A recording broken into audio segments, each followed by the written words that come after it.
திரு காலச்சக்கரம் நரசிம்மா அவர்களின் காமதேனுவின் மொத்தம். சச்சிதானந்தம் கூறியதும் சகோதரர்கள் பெருமையுடன் ஒருவரை ஒருவர் பார்த்து கொண்டனர். ரேணுகாவினால் எழுந்திருந்த சௌபாகியங்கள் அனைத்தும் இப்பொழுது தேனுகாவினால் மீண்டும் ஒவ்வொன்றாக கிடைக்கத் தொடங்கியுள்ளன. மந்திரியாகும் வாய்ப்பு இவர்களில் ஒருவருக்கு கிடைத்தால் அது தேனுகா அளிக்கின்ற பாக்கியம்தான். உச்சி குளிர்ந்து போன சகோதரர்கள் மீண்டும் சச்சிதானந்தை பணிந்தார்கள். ஐயா, நீங்கள் என்ன சொல்கிறீங்களோ அப்படியே செய்கிறோம். எனக்கு தெரிஞ்சு உங்கள் 4 பேர்லேயே துணிச்சல் காரணம் விவேகியும் இசக்கிதான். அவனையே எலெக்ஷன்லே நிற்க வைங்க என்றதும் சகோதரர்கள் பணிவுடன் தலையசைத்தனர். அப்படியே செய்கிறோம் ஐயா. பெங்களூர் போனால் கூட அடிக்கடி வந்து எங்களை வழிநடத்தணும் ஐயா, பெரிய பாண்டி கூப்பிய கரங்களுடன் சொன்னார். அதுக்கு என்னையா, வந்துட்டா போச்சு. என் வீட்டு மேலே ஒரு கண்ணு வச்சுக்கோங்க. ப்ரொஃபஸர் வனமாலி, டாக்டர் அம்சவர்தினின்னு தம்பதிங்க தான் அங்கே வாடகைக்கு வராங்க என்றபடியே விடை பெற்றார் சச்சிதானந்தம். சிவனேசன் ஐயாவை வீட்டில் கொண்டு விட சொல்லுங்க என்று வாயிலுக்கு சென்று உத்தரவிட்ட குணசேகரன் பெரிய வீட்டின் காம்பவுண்டுக்குள் ஒரு பெரிய கார் நுழைவதைக் கண்டு வியப்புடன் நிதானித்தான். கேரள எம்பி முரளிதர பணிக்கர் தான் வந்து கொண்டிருந்தார். உடன் அவர் மனைவி பார்வதியும் மகள் கன்னிகாவும் வந்தனர். காரிலிருந்து இறங்கிய பணிக்கரை பணிவுடன் வரவேற்றான் குணசேகரன். வாங்க வாங்க அங்கிள், தேனுகா இல்லையா? கன்னிகா கேட்டாள். இல்லாமல் எங்கம்மா போகிறா? மாடியில் அவள் ரூமில் இருக்கா, போம்மா என்றவர் எம்பி தம்பதியினரை கீழ் போர்ஷனுக்குள் அழைத்து கொண்டு சென்றார். எம்பி வந்திருப்பது தெரிந்ததும் மற்ற 3 சகோதரர்களும் தத்தம் மனைவிமானுடன் மீண்டும் கீழ் போர்ஷனில் குழும தேனுகா தமயந்தியுடன் கன்னிகாவும் 3ஆம் மாடிக்கு வந்தாள். முரளிதர பணிக்கர் நேராக விஷயத்துக்கு வந்து விட்டார். என் பொண்ணு கன்னிகாவுக்கு கல்யாணம். மாப்பிள்ளை திருநெல்வேலிக்காரன், அர்ஜுன் இண்டஸ்ட்ரீஸ் அதிபர் பாலுகோபியோட மகன். அவளுக்கு தான் கன்னிகாவை கொடுக்கிறேன். அடுத்த ஞாயிற்றுக்கிழமை குருவாயூரில் கல்யாணம். குடும்பத்தோடு எல்லோரும் வரணும் என்று ஒவ்வொரு சகோதரருக்கும் தனித்தனியாக அழைப்பிதழை நீட்டினார். இங்கே ஒன்றும் கிடையாதா? பெரிய பாண்டி யோசனையுடன் கேட்டார். இங்கே திருநெல்வேலியில் பிள்ளை வீட்டுக்காரங்களும் நாங்களும் சேர்ந்து ஒரு ரிசப்ஷன் கொடுக்கிறோம் என்றதும் சகோதரர்களின் முகம் மலர்ந்தது. பணிக்கர், தப்பாக எடுத்துக்காதீங்க. அறுவடை நேரம், நிச்சயமாக குடும்பத்தோட திருநெல்வேலி ரிசப்ஷனுக்கு வந்துடுறோம் பெரிய பாண்டி கூற எம்பியின் மனைவி பார்வதி இடைமறித்தாள். அப்படின்னா ஒரு கண்டிஷன், கன்னிகா கூட தேனுகாவை கல்யாணத்துக்கு அனுப்பணும். குருவாயூரில் கல்யாணம் முடிஞ்சு நாங்களே பத்திரமா உங்கள் பொண்ணை உங்ககிட்ட கொண்டு வந்து சேர்த்துடுறோம். அது வந்து பெரிய பாண்டி தயங்க எம்பியே கோரிக்கையை வைத்து விட்டார். அதெல்லாம் முடியாது. தேனுகா எங்கள் வீட்டு பெண், சௌபாகியலட்சுமி. அவள் எங்களோட வந்தாதான் கன்னிகாவை சந்தோஷமாக வாழ வைப்பா. நீங்கள் தேனுகாவை எங்களோட அனுப்புகிறீங்க குணசேகரன். அடுத்த வெள்ளிக்கிழமை ராத்திரி பார்வதியை வந்து தேனுகாவை அழைச்சிக்கிட்டு போவா. அப்போ நாங்கள் கிளம்புறோம். எல்லோரும் திருநெல்வேலி ரிசப்ஷனுக்கு வந்துடுங்க என்று விடை பெற்றனர் எம்பி தம்பதிகள். பணிக்கரின் கார் கிளம்பி போனதும் தமயந்தி தான் பேச்சை துவங்கினாள். என்னங்க, நம்ம பொண்ணை தனியாக அவ்வளோ தூரம் அனுப்பலாமா? எனக்கு என்னமோ அது உசிதமாக படலைங்க. தமயந்தி கூறியதை கேட்டதும் உள்ளே செல்வதற்காக திரும்பி அங்கே இருக்கண்ணி நிதானித்தாள்.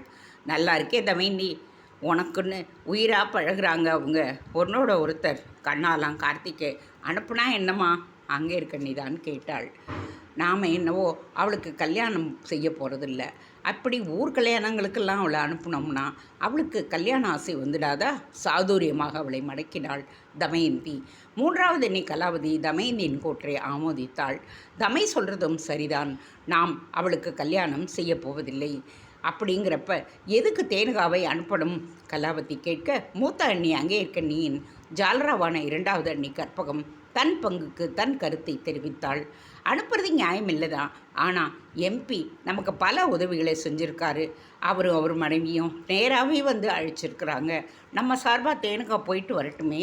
துணைக்கு வேணும்னா காண்டிவனை அனுப்புவோம் என்றதும் சகோதரர்களுக்கு கற்பகத்தின் யோசனை பிடித்திருந்தது. குருவாயூருக்கு காண்டிவனை தேனுகாவுக்கு துணையாக அனுப்புவது என்று பெரிய வீட்டார் தீர்மானித்தனர். தேனுகாவை அனுப்புவதற்கு எதிர்ப்பு காட்டுவது போல் நடித்து அவளையே கேரளாவுக்கு அனுப்புவதற்கு பாடுபட்ட தமயந்தி நாடகத்திற்கு முதல் வெற்றி கிடைத்துவிட்டது. தன்னுடைய ஒத்துழைப்புக்கு நன்றி தெரிவிக்க கன்னிகா குடும்பத்திற்கு போன் செய்தாள் தமயந்தி.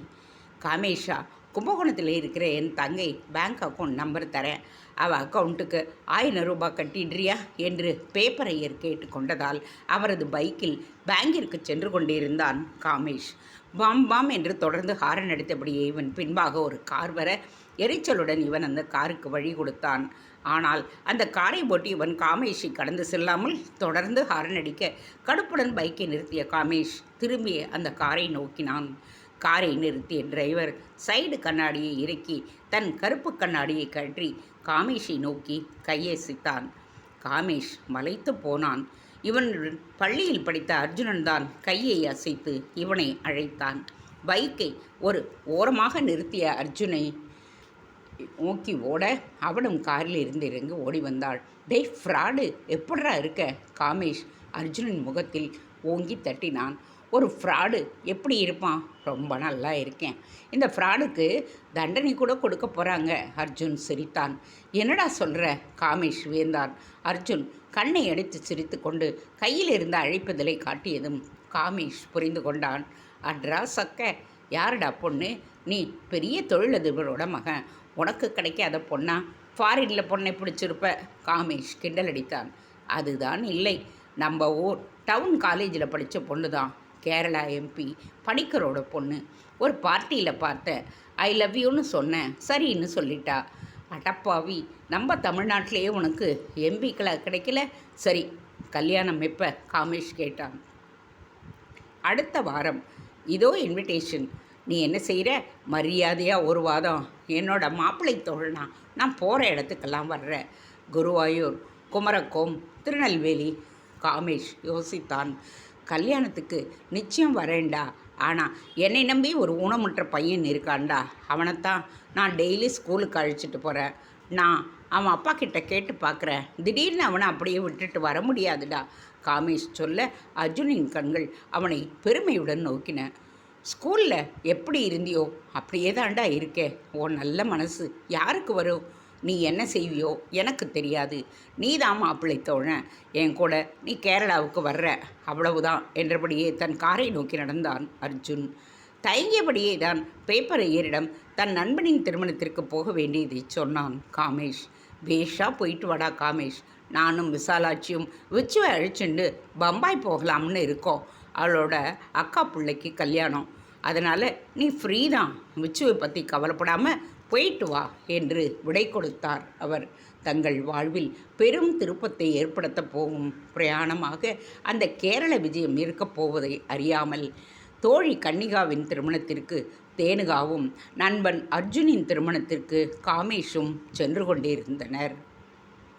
இன்றிரவு ஆஸ்திரேலிய பயணத்திற்கான இந்திய குழுவின் பெயர் பட்டியல் அறிவிக்கப்பட்டுவிடும்.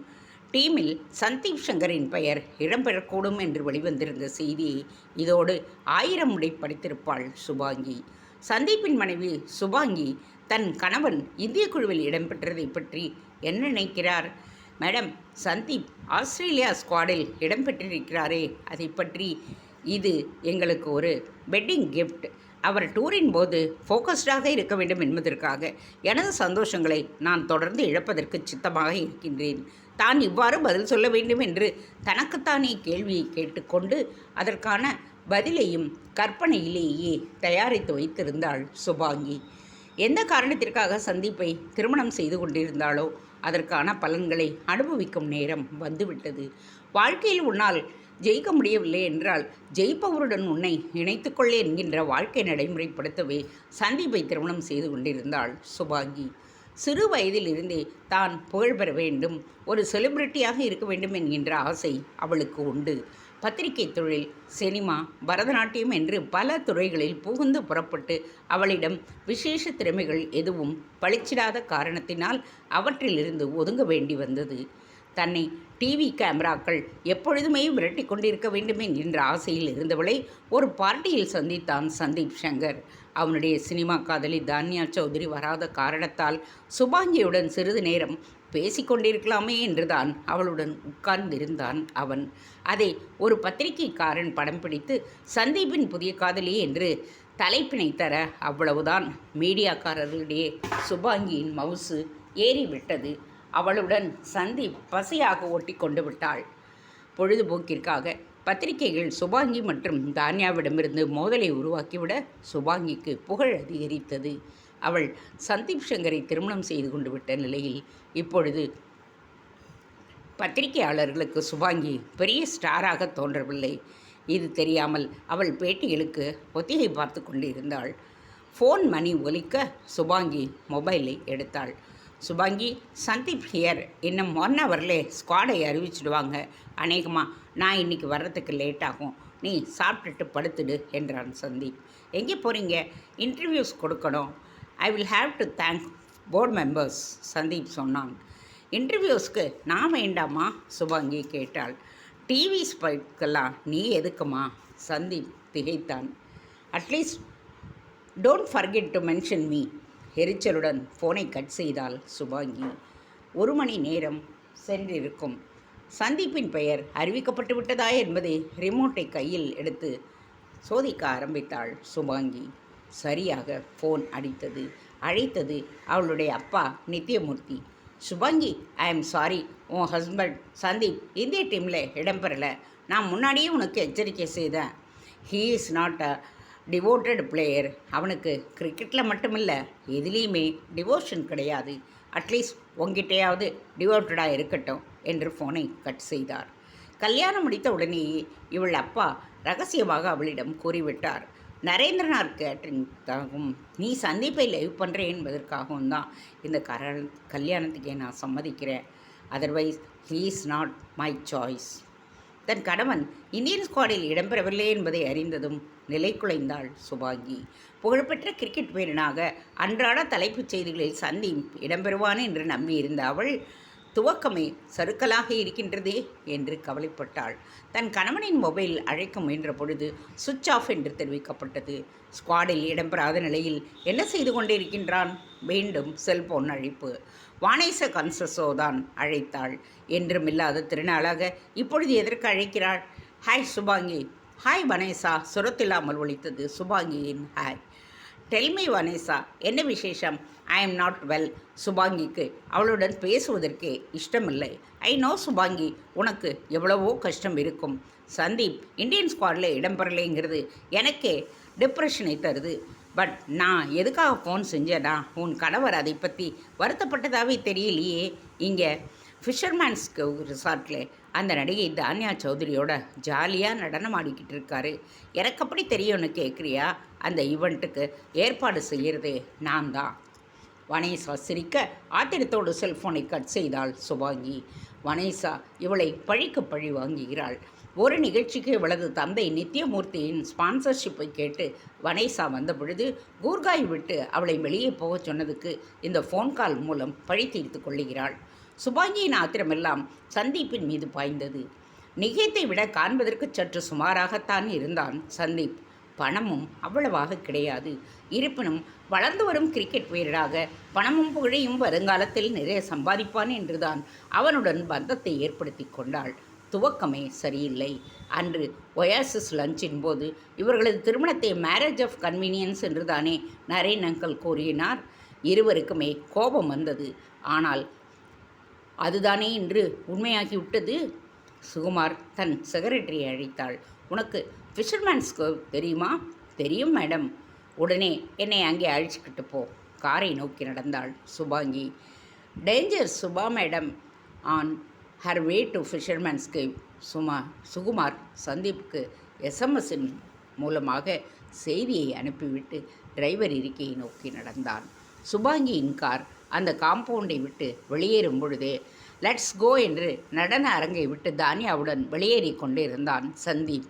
அதை புன்சிரிப்புடன் வேடிக்கை பார்த்து கொண்டிருந்தாள் வனேசா. நம்மளை மாதிரி கன்னிகாவுக்கு மணிக்கணக்காக அலங்காரம் செய்ய தேவையில்லைப்பா. அவங்க கல்யாணம்லாம் 10 நிமிஷம்தான். கன்னிகாவை அலங்கரித்து கொண்டிருந்த பொழுது என்மொழி சொன்னாள். ஆமாம், அவள் 10 நிமிஷம் காதலிச்சுட்டு 10 நிமிஷத்துலேயே கல்யாணமும் செஞ்சுக்குவா. மஞ்சு சிரித்தாள். திருடி எங்கடி படித்தோம் அர்ஜுனனே? எங்களுக்கெல்லாம் ஒரு வார்த்தை கூட சொல்லலை, சாருலதா கேட்டாள். தேனுகா அமைதியாக கன்னிகாவை அலங்கரித்து கொண்டிருக்க எம்பியின் மனைவி பார்வதி பரபரப்புடன் வந்தாள். இன்னும் கொஞ்ச நேரத்தில் மாப்பிள்ளை வீட்டுக்காரங்க கோயிலுக்கு வந்துடுவாங்க. நம்ம கிளம்பலாமா ரெடி ஆண்டி. தேனுகா, உங்கள் தமிழ் வழக்கப்படி மாப்பிள்ளை கார்லேருந்து இறங்கின உடனே நீ தான் ஆரத்தி பாட்டு பாடணும் என்றபடி பார்வதி விலக கன்னிகா தோழியருடன் கோவிலுக்கு புறப்பட தயாரானாள். குருவாயூர் கோவிலுக்கு பிள்ளை வீட்டார் வந்து சேர்ந்தவுடன் ஆரத்தியை சுழற்றிய தேனுகா நிமிர்ந்த பொழுது அர்ஜுனனின் அருகே நின்றிருந்த மாப்பிள்ளை தோழன் காமேஷை கண்டு திகைத்து போய் நின்றாள். கேரள சேலையிலேயே தமிழ்நாட்டு பாணியில் எம்எஸ் ப்ளூ நிறத்தில் சிவப்பு பார்டர் பட்டு சேலை அணிந்து தேனுகாவும் உடனடியாக காமேஷின் கண்களை கவர்ந்து விட்டாள். ஒரு கணம்தான் அவன் கண்களில் வியப்பு ரேகை தென்பட்டது. பிறகு அவனது கண்கள் அப்பால் திரும்பிய தன்னையும் அறியாமல் ஏனோ தேனுகாவின் கண்கள் தன் பாதுகாவலன் காண்டீபனின் பக்கம் பாய்ந்தன. ஒரு ஓரமாக நின்று திருமண நிகழ்வுகளை அவன் கண்டு கொண்டிருந்தான். 10 நிமிடங்களில் இன்மொழி கூறியது போல் கன்னிகா அர்ஜுனனின் திருமண சடங்குகள் முடிந்துவிட்டன. அனைவரும் குருவாயூரப்பன் தரிசனத்திற்கு போய்விட காமேஷ் மட்டும் ஒரு ஓரமாக நிற்க காண்டீபனின் கண்கள் தற்செயலாக அவனை வியப்புடன் நோக்கின. தன்னை கரும்பு குவியல்களின் அடியிலிருந்து காப்பாற்றிய வாலிபன் அவன்தான் என்பதை உடனடியாக அடையாளம் கண்டுகொண்டவன் லேசான புன்முறுவலுடன் அவனை நோக்கினான். நீங்கள் எங்கே இப்படி? மாப்பிள்ளை அர்ஜுன், என் பள்ளி தோழன் என்றபடி காமேஷ் அங்கிருந்து விலகினான். தரிசனம் முடிந்ததும் மாப்பிள்ளை தங்கியிருந்த ஜாகியில் பரஸ்பர அறிமுகம் முடிந்து பெரியோர் எல்லோரும் விலக கன்னிகாவின் தோழிகளும் அர்ஜுனனின் தோழர்கள் மட்டுமே குழுமியிருந்த சமயத்தில் கன்னிகாவின் பெரியப்பா மகன் மதுசூதன் உள்ளே வந்தான். ஃப்ரெண்ட்ஸ், உங்களுக்கெல்லாம் ஒரு ஸ்வீட் சர்ப்ரைஸ். மணமக்கள் மற்றும் அவங்க ஃப்ரெண்ட்ஸ் ஆகிய உங்களை என்டர்டெயின் செய்ய நான் ஒரு நிகழ்ச்சியை அரேஞ்ச் பண்ணியிருக்கேன். நாமெல்லாம் ஒரு மினி பஸ்ஸில் குமரகோம் போகின்றோம். நைட் அங்கேயே கேம்ப் ஃபயர் ஸ்டே. நாளைக்கு காலையில் போட்டிங். திரும்பி வந்து நாளைக்கு சாயங்காலம் குருவாயூருக்கு வந்துடுவோம் என்று அறிவித்ததும் அங்கே பெருத்த ஆரவாரம். பெரிசுகளை குருவாயூர்லேயே கழட்டி விட்டுவிட்டு இளவட்டங்கள் சுமார் 16 பேர் மினி பஸ்ஸில் குமரகோம் கிளம்பினர். அப்பாடி, குடும்பத்தாரோட தொல்லை இல்லாமல், பிளாக் கேட்ஸ் மிரட்டல் இல்லாமல் தேனுகா நம்மளோட ஃப்ரீயாக பழகலாம். சாருலதா சொல்லி முடித்திருக்க மாட்டாள். மஞ்சு தங்களுக்கு பின்னால் கட்டி கொண்டாள். அவசரப்படுற, பின்னாடி அந்த பிளாக் கேட் இனோவாவிலேயே தான் வந்துக்கிட்டு இருக்கான் என்று அந்த மினி பஸ்ஸை தொடர்ந்து கொண்டிருந்த இனோவாவை சுட்டி காட்டினாள். ஆனால் இவர்களுடைய உரையாடல் தேனுகாவை பாதித்தாகவே தெரியவில்லை. முன் சீட்டில் புதுமண தம்பதிகளுக்கு பின்பாக அமர்ந்திருந்த காமேஷியே அவள் நோட்டம் விட்டு கொண்டிருந்தாள். குடை சாய்ந்த சாரட்டு வண்டியை தாங்கி பிடித்து இவளை காப்பாற்றிய முதல் சந்திப்பிற்கு பிறகு, கோவில் மாமர நிகழ்வுக்கு பிறகு, தியேட்டரில் அவனை சந்தித்த பிறகு, இப்பொழுது கன்னிகாவின் திருமணத்தில் அவனை சந்தித்திருக்கின்றாள் தேனுகா. முதல் 2 சந்திப்புகளில் இல்லாத ஈர்ப்பு இப்பொழுது அவன் மீது அதிகமாக காணப்பட்டது. அவன் இவள் பக்கம் திரும்பவே இல்லை என்பது உண்மைதான். ஆனால் இவளோ அவன் மீது பதித்திருந்த கண்களை வேறு பக்கம் திருப்பவே இல்லை என்பதும் உண்மைதான். எப்போது அவன் தன் பக்கம் திரும்புவான் என்று அவள் காத்து கொண்டிருந்தாள். காமேஷ் தேனுகாவின் பக்கம் திரும்பவே இல்லை. என்றாலும் அவன் எண்ணங்கள் எல்லாம் அவளை சுற்றித்தான் வட்டமிட்டு கொண்டிருந்தன. அன்றொரு நாள் மதியம் பேப்பரையர் வீட்டிலிருந்து தன் பைக் 2 வீல் லைசன்ஸ் எடுப்பதற்காக வந்திருந்தவன் வீட்டில் உள்ளே தேனுகாவின் அம்மா தமயந்தியும் தன் தாய் குலதனமும் பேசி கொண்டிருந்ததை முழுவதும் கேட்டிருந்தான். பெரிய வீட்டு பெண் ரேணுகாவின் சோக காதல் கதையை கேட்டதுமே சற்றே ஆடிப்போய் விட்டான் காமேஷ். ரேணுகாவின் நிலை தேனுகாவுக்கு வரக்கூடாது என்று அவளது அம்மாவின் புலம்பலையும் அவன் கேட்டிருந்தான். சினிமா தியேட்டரிலே தன் அருகாமையில் அமர்ந்திருந்த தேனுகாவின் மீது, அவளது பேரழகின் மீது காமேஷுக்கு ஈடுபாடு தோன்றியதென்னவோ உண்மைதான். ஆனால் பெரிய வீட்டு பெண் அவள், தெய்வீக அம்சம் பொருந்தியவளும் கூட.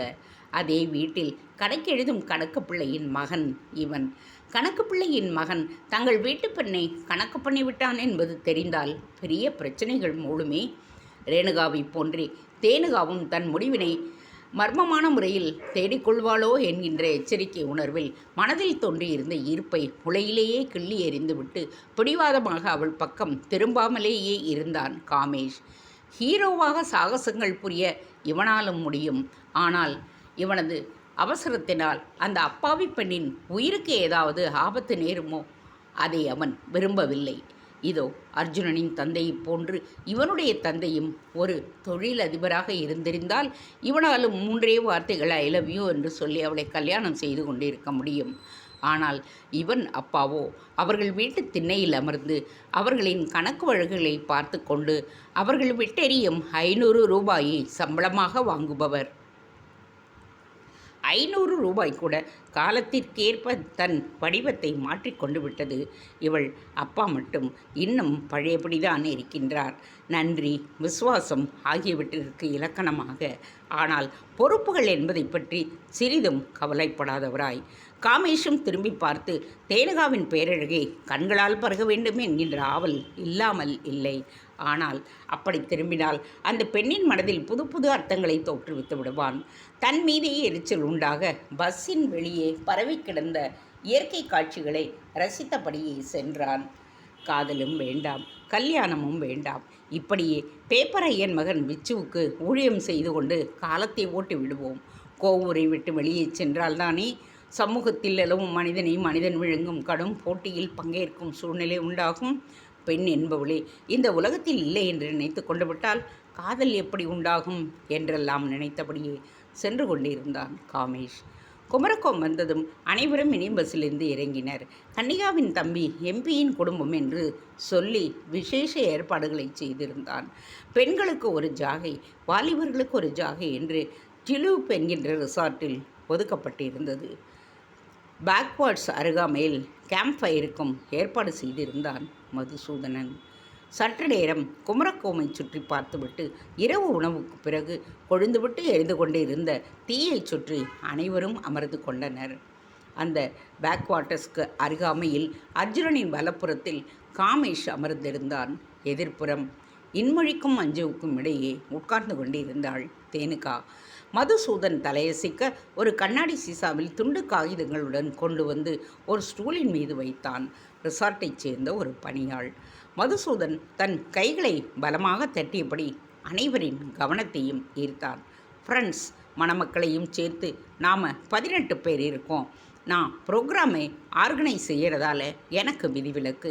நீங்கள் ஒவ்வொருவராக வந்து கண்ணாடி சீசாவில் இருக்கிற துண்டு காகிதத்தை எடுத்து அதில் குறிப்பிட்டிருக்கிறபடி கட்டளையை நிறைவேற்றணும். யாருக்கும் விலக்கு கிடையாது என்றதும் குழுவினரிடையே ஒருவித பரபரப்பு தொற்றிக்கொண்டது. எஸ் என்று சிலர் தங்களது கட்டை விரலை உயர்த்தி காட்டினர். சற்று தொலைவில் ஒரு பிரம்பு நாற்காலியில் அமர்ந்து கொண்டு இவர்களது விளையாட்டை பார்த்து கொண்டு இருந்தான் காண்டீபன்.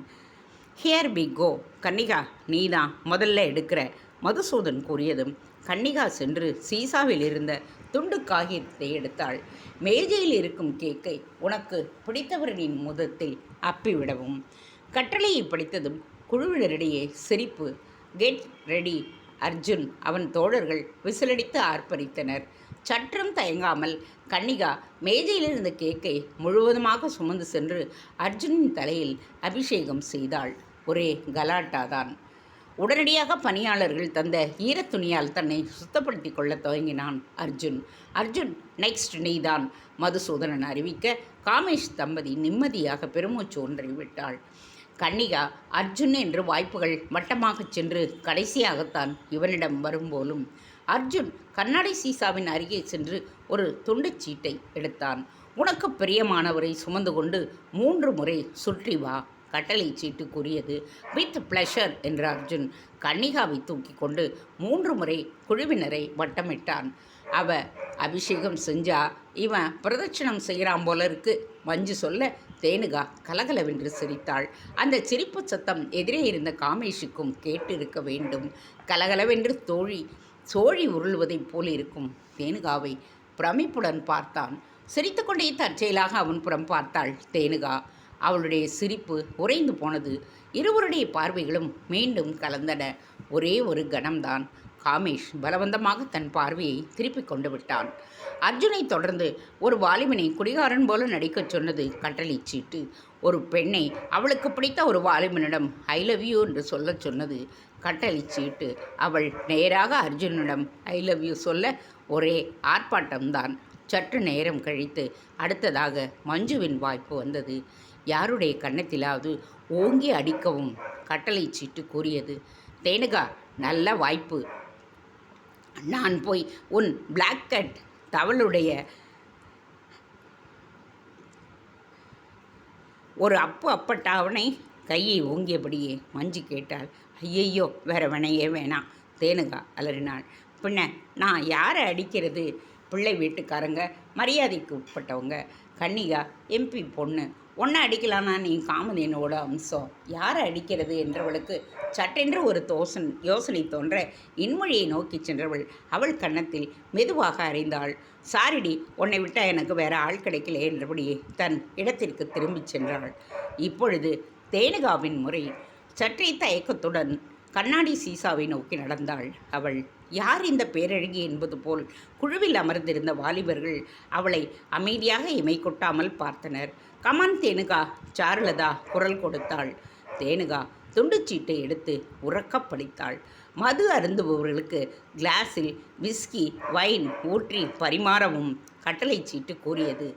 தேனுகா தயங்கி நின்றாள்.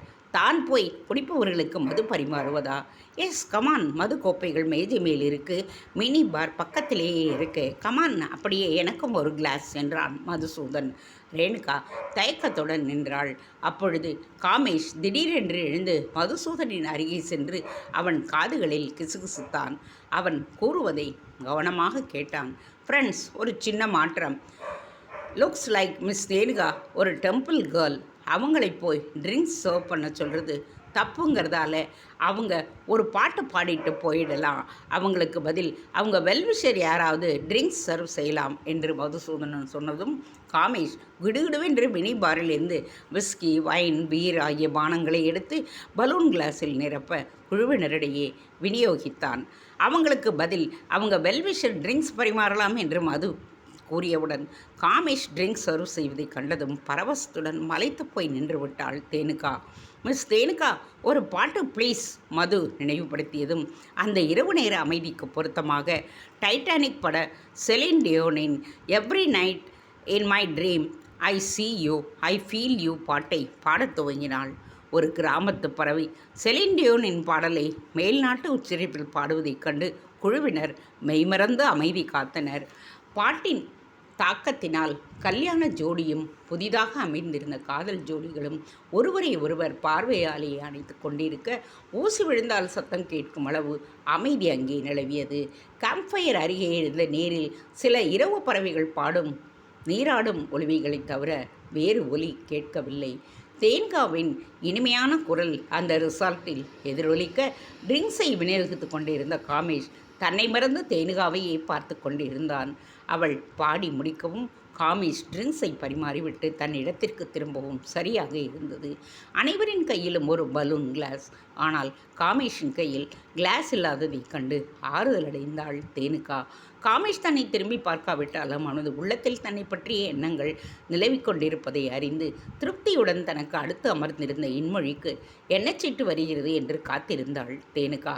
இன்மொழி கண்ணாடியிலிருந்து சீட்டினை எடுத்தாள். தலையை விரித்து கொண்டு பேய் ஆட்டமாடி குழுவினரை பயமுறுத்தவும் கட்டளை சீட்டு கூறியது. சாதாரணமாகவே அவள் அப்படித்தான் இருப்பா என்று கூறிய சாருலதாவை இன்மொழி முறைக்க குழுவினர் சிரித்தனர். இன்மொழி பேயாட்டம் ஆடி அமர்ந்ததும் இப்பொழுது சாருலதாவின் முறை. சாருலதா கண்ணாடி சீசாவை நோக்கி நடந்தாள். ஒரு புது கவிதை பாடவும் என்றது கட்டளை சீட்டு. சற்றும் தயங்கவில்லை சாருலதா. நேராக கன்னிகாவின் முன்பாக சென்று நின்றாள்.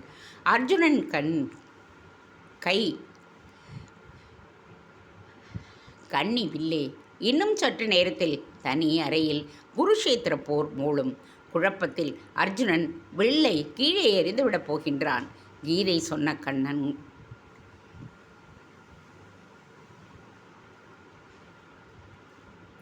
கீதை சொல்ல கண்ணன்கள் உள்ளே வர முடியாது. அர்ஜுனன் தான் தைரியமாக இருக்க வேண்டும் என்று கூறியதும் கைத்தட்டல்கள் ரிசார்ட்டையே அதிரச் செய்தது. தொடர்ந்து அர்ஜுனனின் நண்பர்கள் கட்டளை சீட்டுகளை எடுக்க கடைசியாக இப்பொழுது காமேஷின் முறை. காமேஷ் எழுந்து நின்றதுமே தேனுகாவின் இதயம் படபடக்க துவங்கியது. உயரமும் கம்பீரமும் கொண்டிருந்த அவனை பல கண்கள் கண்ணிமைக்காமல் விழுங்க மனதில் ஏற்பட்டிருந்த பரபரப்பை அடக்கியபடியே காமேஷும் கண்ணாடி சீசாவை நோக்கி நடந்தான். தன் வலது கையை சீசாவின் அகலமான வாய்க்குள் விட்டு சீட்டுகளிலேயே தன் விரல்களால் அளந்தான். கடைசியில் ஆள்காட்டி விரலுக்கும் கட்டை விரலுக்கும் இடையேயான பிளவில் ஒரு சீட்டு சிக்கியது. வில்லங்கமாக எதுவும் வந்துவிடக்கூடாதே என்கின்ற நினைப்புடன் சீட்டை பிரித்தான் காமேஷ். முகம் வெளிறியது. தலை மறுப்பது போல் ஆட்டியபடி மதுசூதனை ஏறிட்டான். என்னால் முடியாது, முதல்ல கட்டளை சீட்டை படிங்க பிரதர். மதுசூதன் உத்தவிட்டான். அந்த குளிர்காற்றிலும் காமேஷின் நெற்றியில் வேர்வை துளிகள் அரும்பின. தயக்கத்துடன் கட்டளை சீட்டை படித்தான். உனக்கு பிடித்த ஒரு பெண்ணை முத்தமிடவும். கட்டளை சீட்டு சொன்னது, சாரி, என்னால் முடியாது. இது என்னை காட்டிலும் ஒரு பெண்ணுக்கு தன்மான குறைவு ஏற்படலாம். வேறு ஏதாவது கட்டளை சீட்டை எடுத்துக்கிறேன், உறுதியுடன் சொன்னான் காமேஷ். மதுசூதனின் முகம் சீரியஸ் ஆனது. சாரி பிரதர்ஸ், இத்தனை பேரும் அவங்களுக்கு வந்த கட்டளைகளை நிறைவேற்றினாங்க. ஏற்கனவே அந்த டெம்பிள்களுக்காக ஒரு முறை ரூல்ஸை உடைக்க சொன்னீங்க. சரி, டெம்பிள் ரிஸ்டர்வர்ஸ்க்கு நான் மரியாதை கொடுக்கணுங்கிறதுக்காக ஒரே ஒரு சான்ஸ் உங்களுக்கே திருப்பி ரூல்ஸை பிரேக் பண்ண முடியாது. ப்ளீஸ், உங்களுக்கு பிடிச்ச பெண்ணுக்கு ஒரு முத்தம் கொடுங்க. It's all part of the game. உங்களுக்கோ அந்த பெண்ணுக்கோ எந்த பிரச்சனையும் வராது. மதுசூதனன் உத்தரவாதம் தர காமேஷ் தயக்கத்துடன் நின்றான். கமான் காமேஷ், விளையாட்டு முடிய போகுது. நீ தான் லாஸ்ட்டு, நல்லபடியாக முடிச்சுடு. கட்டளையை நிறைவேற்று. அர்ஜுனன் தன் பங்குக்கு கூற காமேஷ் திக்கப்பிரமை பிடித்தவனாக நின்றிருந்தான். தன் பார்வையை குழுவினரிடையே ஓடவிட்டான். ஆண் பெண் பேதமில்லா அனைவரை அவனை நோக்கி கமான் கமான் என்று ரேஸ் குதிரையை அழைப்பது போல ஊக்குவித்துக் கொண்டிருந்தனர். தேனகாவின் இதய துடிப்பு அதிகரித்தது. காமேஷ் யாரை முத்தமிடப் போகிறான்? எந்த பெண் அந்த பாக்கியத்தை பெறப்போகிறாள்? வாட்டச்சாட்டமான முகத்தில் கடுமையுடன் கோபமும் கொண்ட காமேஷை பார்த்ததுமே கிறங்கி போனார்கள் பல பெண்கள். சிலர் அவன் ஒருவேளை தங்களை அணுகக்கூடுமோ என்கின்ற எதிர்பார்ப்புடன் அவனையே உற்று பார்த்து கொண்டிருந்தனர். காமேஷ் அந்த கல்யாணத்துக்கே வந்திருக்கக்கூடாது என்று தன்னையே நொந்து கொண்டான். இப்படி ஒரு இக்கட்டான சூழ்நிலையில் தான் மாட்டிக்கொள்ளுவோம் என்று அவன் சற்றும் எதிர்பார்க்கவில்லை. பேசாமல் அங்கிருந்து வழிநடப்பு செய்து விடலாமா என்று கூட நினைத்தான். ஆனால் அப்பொழுது அவன் இதயத்தில் ஒரு சிறு மாற்றம். கல்லாக இருந்த அந்த இதயத்தில் ஈரப்பசை சாரட்டு ஒன்று முறிந்து விழ அதிலிருந்து பூங்கொத்தாய் குதித்த உரிமும் அவன் கண்முன் தோன்றியது. பின்பு சினிமா தியேட்டரில் அதே முகம் இவன் இதயத்தை துளைப்பது போல் உறுத்து பார்த்த காட்சியும் அவன் கண்முன் விரிந்தது. முத்தமிட்டுத்தான் ஆக வேண்டுமென்றால் அவன் யாரை முத்தமிடப் போகிறான் என்பது அவனுக்கு தெரியும். இப்பொழுது முத்தமிடலாமா வேண்டாமா என்பதுதான் அவனுடைய பிரச்சனை. சட்டென்று நடப்பது நடக்கட்டும், எனக்கு எதை பற்றியும் கவலை இல்லை என்கின்ற ரீதியில் மத்தியில் எரிந்து கொண்டிருந்த கேம்ப் ஃபயரை சுற்றி நடந்தான். தலையை குனிந்தபடியே யோசனையுடன் நடந்த காமேஷை பெண்கள் சிலர் அவன் தன் பக்கம் வருவான் என்கின்ற பரபரப்புடன் நிமிர அவனோ தன் இலக்கை நோக்கி நடந்தான். அவன் இலக்குதான் அவனுக்கு தெரியுமே. கேம்ப் ஃபயரை சுற்றி நடந்து எதிர்ப்புறம் அமர்ந்திருந்த தேனுகாவின் முன் சென்று நின்றான். அவன் தன் முன்பாக வந்து நிற்பதை கண்டதும் வெலவெலத்து போனாள் தேனுகா. காமேஷ் அவள் கண்களை நோக்காமல் மறுபுறம் பார்த்தபடியே சற்றென்று அவளது வலது கன்னத்தில் முத்தம் ஒன்றை பதித்துவிட்டு விருட்டென்று எழுந்து விட்டான். We don't agree, we want a lip to lip kiss என்ற மதுசூதனும் இதர குழுவினரும் ஆர்ப்பாட்டம் செய்தனர். என் பார்ட்டிக்கு கூட நான் இதைவிட பெட்டராக பண்ணுவேன் brother. B romantic, kiss her on her lips. Madhusudhanan கிண்டல் அடித்தான். அதெல்லாம் முடியாது, எங்கள் கல்ச்சர் படி தான் நான் நடந்துப்பேன். காமேஷ் முறைத்தான். சாரி, நீங்கள் சொல்கிறபடி நடந்தாதான் இந்த கேம் முடியும். இல்லைனா நாம் இப்படி நைட் முழுக்க உட்காந்து கொண்டே இருக்க வேண்டியதான். No first night for the wedding couple, பிடிவாதமாக கூறினான் மதுசூதனன். டே காமேஷ், என் பிழப்பில் மண்ணை போட்டுறாதடா. கமாண்டா, அர்ஜுன் அலறினான். அவரை விட்டுடுங்க, அதெல்லாம் வேண்டாம், அச்சத்துடன் ஈரஸ்வரத்தில் கூறினாள் தேனுகா. நத்திங் டூயிங் காமேஷ், நாங்கள் சொல்கிறத நீங்கள் செஞ்சுதான் ஆகணும். இல்லைன்னா நீங்கள் லூசர் தான்னு அறிவிக்க வேண்டியிருக்கும். தமிழ்நாட்டு கைஸ் ஆர் நாட் ரொமான்டிக்னு நான் சொல்லிடுவேன். மது பிளாக்மெயில் செய்தான். இப்போது போதாதா ஜல்லிக்கட்டு காளைகளை பொசுப்பி ஏற்ற தமிழுக்கும் ஆண்மைக்கும் களங்கமென்றால் சும்மா இருக்குமா வாலிபம்? காமேஷ் திரும்பி வந்து தேனுகாவை பார்த்தான். மழையில் அணிந்த கோழி குஞ்சு போல் பயத்தில் ஒடுங்கி போய் இருந்தாள் தேனுகா. எப்பொழுது மதுசூதனன் சொல்வது போல் செய்வது என்று துணிந்து விட்டானோ அப்போதே எந்தவித தயக்கமின்றி உறுதியுடன் மீண்டும் தேனுகாவுக்கு முன் மண்டியிட்டான். மற்றவரின் கட்டாயத்தின் பேரில் தான் நான் இதை செய்கிறேன் என்கின்ற முபாவம் இல்லாமல் நான் இதை விருப்பத்துடன் தான் செய்கிறேன் என்கின்ற தகவலை தன் குறும்பான புன்னகையால் தேனுகாவுக்கு மட்டும் தெரியப்படுத்தியவன் சட்டென்று தன் தடித்த இதழ்களால் அவள் இதழ்களை மூடினான். குழுவினரிடையே பலத்த ஆரவாரம்.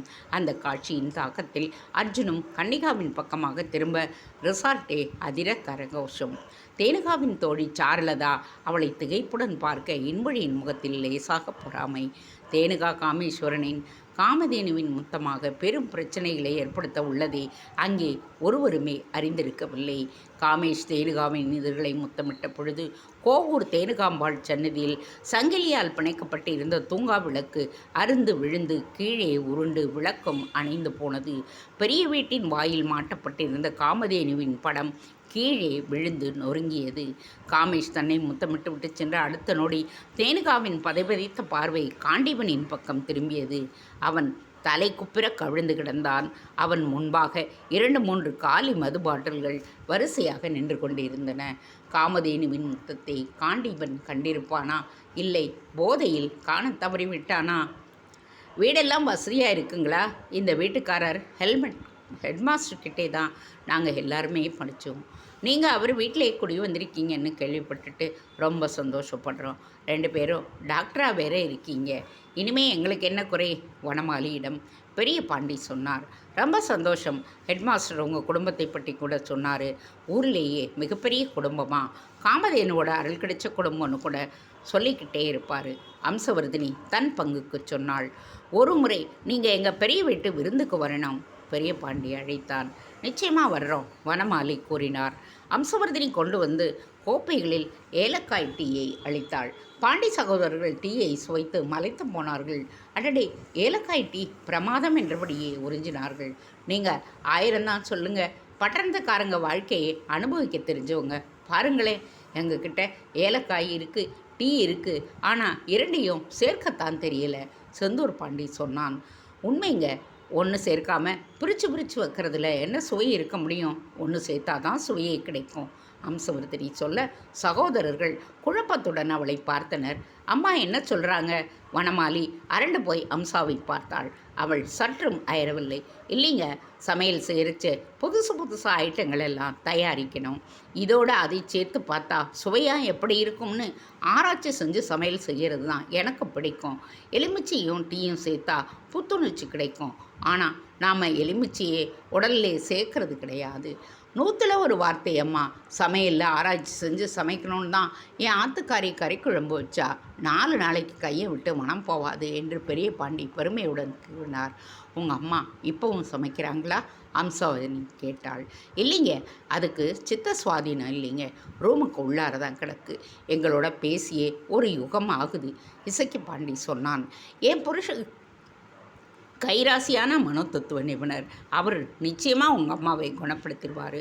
அம்சா தைரியம் கூற சகோதரர்கள் புறப்பட்டனர். அப்போ நாங்கள் உத்தரவு வாங்கிக்கிறோம். பெரிய பாண்டி எழுந்தார். கடைக்குட்டி பாண்டியின் பார்வை சுவரில் மாட்டப்பட்டிருந்த புகைப்படங்களை மேய்ந்து கொண்டு வர ஒரு குறிப்பிட்ட படம் அவனுக்குள் ஒரு சிறு அதிர்வை ஏற்படுத்தியது. அந்த படத்தில் உள்ள முகத்தை எங்கேயோ பார்த்திருக்கிறோம் என்ற உணர்வு எழுந்தது. ஐயா, இவர் யாரு? சுவரில் மாட்டப்பட்டிருந்த நரேந்திரநாத்தின் படத்தை சுட்டி காட்டி கேட்டார் குணசேகர பாண்டி. என் தம்பிதான் என்று சொல்வதற்காக வாயெடுத்த அம்சவர்தினி சட்டென்று பார்வையால் அடக்கினான் வனமாலி. அவன் என்னுடைய மாணவன், ஆராய்ச்சி உதவியாளன். இப்போ அமெரிக்காவில் இருக்கான், வனமாலி சொன்னார்.